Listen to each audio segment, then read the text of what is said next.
आप सबको स्वागत कर रही हूँ मेरे इस चैनल में जिसका नाम है लर्न राइट अवे बाय सुतपा। तो इसमें आज हम लोग क्या जानेंगे, जो हमारा क्लास 6 का जो ज्योग्राफी का बुक था उसका जो चैप्टर 1 हम लोग पार्ट 1 उसका कंप्लीट कर चुके थे, अभी पार्ट 2 उसका कंप्लीट करेंगे तो चैप्टर 1 जो है हमारा खत्म हो जाएगा। ठीक है, तो पहले तो हमारा जो है सोलर सिस्टम से यहाँ पे स्टार्ट होता है। तो सोलर सिस्टम में हमारा जो है एक हेड है जो है सन। ठीक है, सोलर सिस्टम का हेड जो है सन हमारा हेड है। ठीक है, तो जो हेड होता है घर में भी आप देखे होंगे, जो हेड होते हैं उनका कुछ क्वालिटीज होता है जिसकी वजह से हम उनको हेड मानते हैं। ठीक है, इसीलिए सन सोलर सिस्टम में जो सन जो हमारा हेड है उनका भी कुछ क्वालिटीज है जिसकी वजह से वो हेड है। एक तो पहला क्वालिटी ये है कि वो स्टार है, उनका खुद का लाइट है, खुद का हीट है, हीट प्रोड्यूसिंग कैपेसिटी है, जिसकी वजह से हमें लाइट एंड हीट मिलता है। ठीक है, हम लोग एक प्लैनेट में रह रहे हैं तो हमको जो हीट एंड लाइट चाहिए वो उन्हीं से ही मिलता है। ठीक है, दूसरा जो कैपेसिटी है उनका जिसके वजह से हम उनको हेड मानते हैं, दूसरा जो क्वालिटी है वो है कि उनका एक कूलिंग फोर्स है जिसकी वजह से और जो सारे प्लैनेट्स हैं यानी कि जो 8 प्लैनेट्स हम लोग अभी चर्चा किए थे वो सारे प्लैनेट्स जो है उनके चारों तरफ एक इमेजिनरी पाथ, जो कि हमारे लिए इमेजिनरी हो सकता है लेकिन उनके लिए एक फिक्स्ड पाथ है जो ऐसे दिख तो नहीं रहा लेकिन वो उस पाथ में सूर्य के चारों तरफ घूमते हैं। ठीक है, तो वो जो इमेजिनरी एक पाथ में वो लोग घूमते हैं, उस सूर्य के जो पुलिंग फोर्स है उसके वजह से वो सूर्य के चारों तरफ घूमते हैं और जो जिस पाथ में वो लोग घूमते हैं उनको वो जो पाथ है उसको हम लोग ऑर्बिट बोलते हैं। ठीक है, तो एक फिक्स्ड ऑर्बिट होता है जिसमें 8 प्लैनेट्स जो है सूर्य के चारों तरफ घूमते हैं उनके पुलिंग फोर्स की वजह से। ठीक है, तो हमारा जो सोलर सिस्टम है उसमें सन जो है हमारा हेड है, उनको छोड़ के 8 प्लैनेट्स है, फिर कुछ सैटेलाइट्स भी है जैसे कि मून हमारा सैटेलाइट हो गया, नेचुरल सैटेलाइट, फिर दूसरे जो सेलेस्टियल बॉडीज होते हैं जैसे कि एस्ट्रॉइड एंड मीटियोरॉइड्स। ठीक है, फिर सोलर सिस्टम में सन जो है उनका एक्चुअली जो नाम बिठाया गया कि सोलर नाम जो बिठाया गया कैसे आया, ये इंग्लिश वर्ड था या फिर कुछ डिराइव्ड वर्ड है। ठीक है, पहले उसको जान लेते हैं।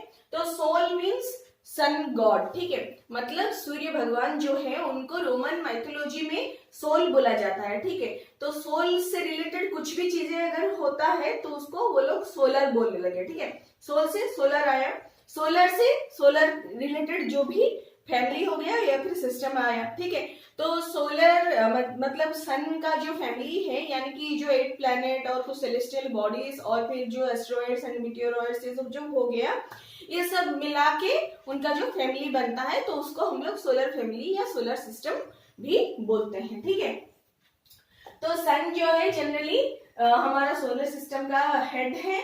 जनरली वो बहुत बड़ा एक गैस का पिंड है, बहुत मतलब एक्सट्रीमली हॉट होता है। सन का जो टेम्परेचर होता है एक्सट्रीमली हॉट होता है, लेकिन वो हमें इसीलिए फील नहीं होता है क्योंकि वो ज्यादातर हमसे कितना दूर है, 150 मिलियन किलोमीटर दूर है अर्थ से। 1 million is equal to 10 lakh kilometres. Okay, तो 150 मिलियन किलोमीटर कितना हुआ, फिर 1500 lakh kilometres away from earth. ठीक है, तो इतना दूर सूर्य हमसे रहते हैं फिर भी हमें हीट एंड लाइट मिलता है। ठीक है, और उनका जो पुलिंग फोर्स है जनरली सारे प्लैनेट्स को एक पाथ में बाइंड करके रखता है। ठीक है, फिर जो आता है प्लैनेट्स जिस पाथ में सूर्य को मतलब घूमते रहते हैं चारों तरफ उनको क्या बोलते हैं हम लोग, ऑर्बिट्स बोलते हैं। वीनस जो होता है अर्थ का ट्विन माना जाता है क्योंकि लगभग वीनस का साइज जो है अर्थ से मिला जुला है। ठीक है, मतलब मिलता है, काफी कुछ मिलता है, वीनस का साइज शेप वगैरह सब कुछ मिलता है अर्थ से, तो इसीलिए वीनस को अर्थ का ट्विन माना जाता है। फिर जो मतलब मरकरी जो है सबसे छोटा प्लैनेट है और सबसे क्लोजेस्ट प्लैनेट है टुवर्ड्स सन अगर हम देखेंगे। ठीक है, तो हमारा जो अगस्त 2006 तक हमारे पास 9 प्लैनेट थे, किसको मिला के, प्लूटो को मिला के। प्लूटो को हम लोग प्लैनेट मानते थे कब तक, अगस्त 2006 तक। अगस्त 2006 के बाद एक मीटिंग हुआ इंटरनेशनल एस्ट्रोनॉमिकल यूनियन की तरफ से। उस मीटिंग में ये लोग मतलब जो है साइंटिस्ट जो है डिसाइड किए कि प्लूटो को आगे से हम लोग एक प्लैनेट नहीं मानेंगे क्योंकि ये दूसरे सेलेस्टियल बॉडी की तरह ही है और इसको हम लोग जो है ड्वार्फ प्लैनेट मानेंगे। ठीक है, तो अदर सेलेस्टियल बॉडीज की तरह ही है और इसमें प्लैनेट जैसे कोई गुण नहीं है, इसलिए हम लोग उसे ड्वार्फ प्लैनेट मानने लगे। ठीक है, फिर आता है अर्थ। अर्थ जो है थर्ड प्लैनेट है फ्रॉम सन। सन से अगर हम काउंट करेंगे तो पहले आता है मर्क्यूरी, क्लोजेस्ट है सन से।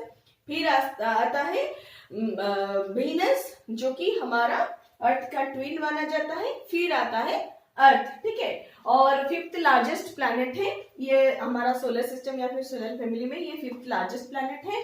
और ये जनरली हमारा जो पोल की तरफ स्लाइटली फ्लैटेंड है, मतलब थोड़ा सा फ्लैट हो चुका है। मतलब जो नॉर्थ एंड साउथ पोल है हमारा अर्थ का, एक मतलब दोनों पोल्स में ये थोड़ा सा फ्लैट हो चुका है, लेकिन साइड से वो ऐसे बल्जिंग आउट हो गया है और दोनों पोल में थोड़ा सा फ्लैटन हो चुका है। ठीक है, तो इसको हम लोग क्या बोलते हैं जनरली, जियोइड शेप बोलते हैं, GEOID, जियोइड शेप। ठीक है, तो ये जो जियोइड शेप है जनरली ये हमारा इंग्लिश वर्ड नहीं है। ठीक है, जियो इन जनरल, जियो मीन्स जी जो बोलते हैं हम लोग, GEO, जियो जो है ये इंग्लिश वर्ड है, लेकिन ये डिराइव किससे हुआ है, ग्रीक वर्ड से डिराइव हुआ है। ग्रीक वर्ड क्या है, GE मीन्स जी जो है ग्रीक वर्ड है, उसका मीनिंग है अर्थ। ठीक है, उससे हमारा इंग्लिश वर्ड जो जियो जो है डिराइव हुआ है। और जियो को लगा के हम 3 वर्ड बनाते हैं, जो कि जैसे geoid means shape of earth. ठीक है, अगर कुछ भी हमें उस टाइप का शेप दिखने को मिला तो हम लोग बोलेंगे ये जियोइड शेप का है।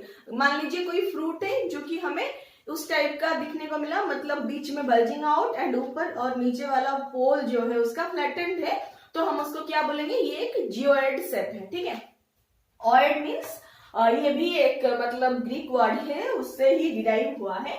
फिर जियोलॉजी मीन्स लोजिया वर्ड जो है ग्रीक में, उससे लोजी वर्ड डिराइव हुआ है। जियोलॉजी मीन्स अर्थ के ऊपर कुछ भी स्टडी करना, अर्थ के ऊपर कुछ भी आप पढ़ रहे हैं तो उसको हम लोग क्या बोलते हैं, जियोलॉजी बोलते हैं। ठीक है, फिर आता है मेट्री। मेट्री जो वर्ड है इंग्लिश वर्ड है, लेकिन ये डिराइव किससे हुआ है, मेट्रिया वर्ड से, वो ग्रीक वर्ड है। ठीक है, तो जियो अगर हम मेट्री के साथ कंबाइन कर देते हैं तो हम अर्थ के, मेट्री मीन्स मेजरमेंट। ठीक है, तो जियो मीन्स अर्थ। ठीक है, अर्थ के ऊपर हम लोग कुछ भी मेजरमेंट कर रहे हैं तो उसको हम लोग क्या बोलेंगे, जियोमेट्री। ठीक है, तो इस तरह से हमारा जो ग्रीक का वर्ड जो है डिराइव होके इंग्लिश में हम लोगों को इस तरह का वर्ड जो है मिला है बाद में। ठीक है, फिर हमारा अर्थ जो है जनरली लाइफ सर्वाइव करने के लिए सुइटेबल है। क्यों सुइटेबल है, क्योंकि इसमें देखिए जो है हमारा मेन तो है क्लाइमेट, जो टेम्परेचर जो है ज्यादा गर्म नहीं की, ज्यादा ठंडा भी नहीं है, ना ज्यादा हॉट है ना ज्यादा कोल्ड है। ठीक है, तो एक मॉडरेट टाइप का क्लाइमेट हमारे पास है। फिर जो है यहाँ पे एयर मिलता है और वाटर भी मिलता है। एयर में सबसे ज्यादा इंपोर्टेंट जो है ऑक्सीजन हमें मिलता है, सांस लेने के लिए ऑक्सीजन मिलता है।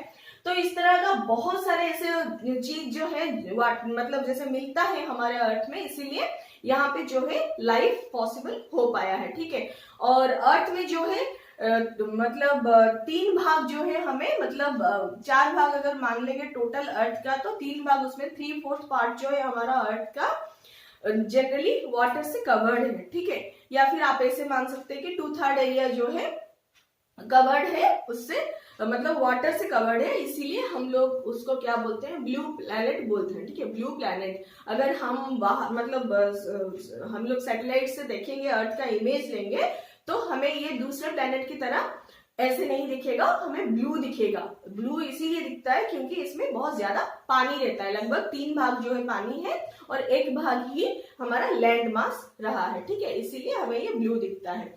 फिर आता है हमारा मून। मून का डायमीटर जो है 1/4 है हमारे अर्थ से कंपेयर करके। ठीक है, अगर धरती के साथ कंपेयर करेंगे तो 1/4 डायमीटर जो है मून का है, मतलब बहुत छोटा है, लेकिन फिर भी वो क्योंकि बहुत पास है, मतलब जस्ट 3,84,400 किलोमीटर दूर ही है। 3,84,400 किलोमीटर दूर हमारे पृथ्वी से जो मून है, मतलब यानी कि चांद है, इसीलिए हमें ये इतना बड़ा दिखता है, लेकिन ये साइज में बहुत छोटा है, अर्थ से भी छोटा है, लेकिन पास है इसीलिए हमें ये बड़ा दिखता है। ठीक है, और ये जनरली स्पिन करने के लिए, अर्थ के चारों तरफ स्पिन करने के लिए 27 डेज का टाइम लेता है, और खुद के चारों तरफ स्पिन करने के लिए भी, अर्थ के चारों तरफ मतलब इवॉल्व करने के लिए 27 डेज टाइम लेता है, खुद के चारों तरफ स्पिन करने के लिए भी 27 डेज ही टाइम लेता है, ठीक है। इसीलिए हमेशा हमें जो है चांद का एक तरफ फ्लैट एंड लाइट का दिखता रहता है, ठीक है। हमेशा हमें चांद जो है एक तरफ ऐसे मुंह करके खड़े होने टाइप का दिखा रहता है, हमेशा दिखता रहता है, ठीक है।